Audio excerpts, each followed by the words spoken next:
Lona ke okhulumayo ubaba ke walapha ekhaya omdala, ubaba kaBongani lo ganwayo. uBongani ke lona indodana yomfowethu omdala futhi ke kobaba. Namhlanje okuyusuku nje oluhle lomgcaco wakhe. Sibonge kubo bonke nje esinabo. Sibonge nakubo bonke abasehambela abazosekela kulomshado.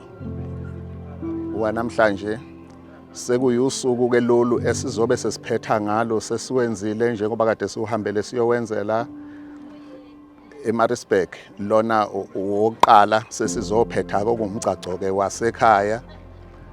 Kuyintokozo ke kithi kakhulu ukubona isizwe sakithi kwaMabhedla omlambo Sishange sisibona sithuthuka njengoba abantwana bethu besithuthukisa nje.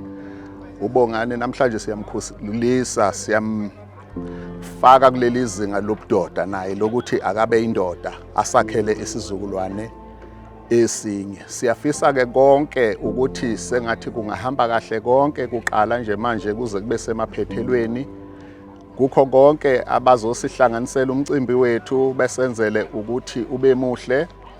Imindeni yethu yonke yakoMabhedla, umndeni njengoba ecacelwa inkosazana yakwa uMazikode oNkwanyana. Siyabonga kakhulu nakulomndeni osinikeze yena, kube kubambisana okuhle kukho konke, kube ukuphila okuhle.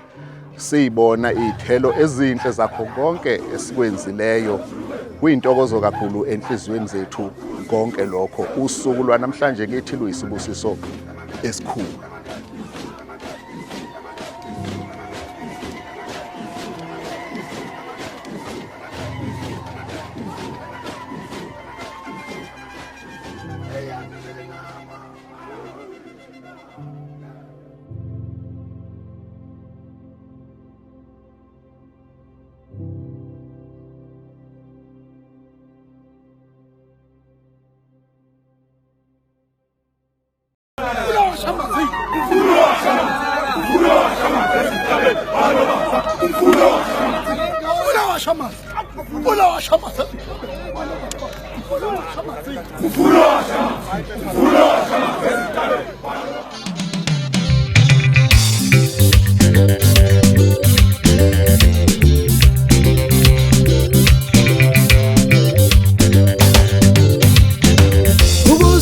Ukuzelu lamatamba kanti abanye bakalizinyembezi, bazala mashabalala, bazala number 4. Ukuzelu lamatamba kanti abanye bakalizinyembezi, bazala mashabalala, bazala number 4. Abanye bazela masela, abanye bazela babulali, abanye bazela igebengu.